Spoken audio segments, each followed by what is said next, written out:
नाही नाही, आमची काही भूमिका विरोधातली नाही. मी तर कधीच विरोधातली भूमिका मांडली नाही. मी सगळ्यांच्या जे जे याच्यात येतील, कारण ही मूव्हमेंट थांबली होती ज्यावेळेस 27% आरक्षणाचा विषय पेटला होता, जातीनिहाय जनगणनेचा विषय आला, त्यावेळेस सर्वप्रथम राज्यात मंत्री असताना मी जालन्यामध्ये मोर्चा काढला. त्यावेळेस भुजबळ साहेब वगैरे शांत बसले होते. ओबीसीची कुठलीही मूव्हमेंट नव्हती. मोर्चामध्ये मी गेलो. तिथल्या स्थानिक लोकांनी तो विषय उचलून धरला. त्यानंतर लोणावळ्याला बैठक घेतली. अनेक ठिकाणी ओबीसीचे मेळावे घेतलेत आणि ओबीसींना जागृत करण्याचं काम मी केलं. त्यामुळे सरकारला वाटलं की विरोधक विरोधक ओबीसीच्या बाजूनं ताकदीनं उभे होत आहेत. त्यामुळे ते मग सरकारने काही ओबीसी नेत्यांना समाजाच्या कार्यकर्त्यांना पुढे करून तो विषय हायजॅक करायचा प्रयत्न केला.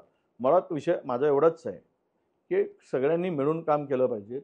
पण कालची भूमिका काही संबंध नसताना हे भाजपच्या इशाऱ्यावर मी स्पष्ट आरोप करतोय, भुजबळांनी मला टार्गेट केलं आहे. कारण नागपूरच्या मेळाव्यामध्ये जी गर्दी अलोट आली आणि तिथून अपेक्षा नव्हती तेवढाच ओबीसी समाज रस्त्यावर उतरून हक्कासाठी उभा झाला.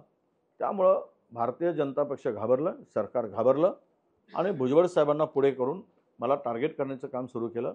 मी टार्गेट करत असताना मला टार्गेट करताना भुजबळ साहेबांचे मी आभार मानतो, धन्यवाद देतो की तुम्ही मला जर टार्गेट करून ओबीसी समाजाला न्याय मिळत असेल, तो 2 सप्टेंबरचा जी आर मिळत असेल, तर भुजबळ साहेबांच्या पाया पडायला मी जातो. तो जी आर रद्द करा.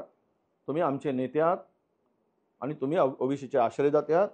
पण तो जी आर रद्द झाला तर त्यांच्या पाया पडून त्यांचा आशीर्वाद घेईल आणि भुजबळ साहेबांना सांगेन की आयुष्यात तुमच्या नेतृत्वामध्ये ही लढाई तुम्ही जोपर्यंत लढाल त्या लढाईमध्ये मी सामील होईल.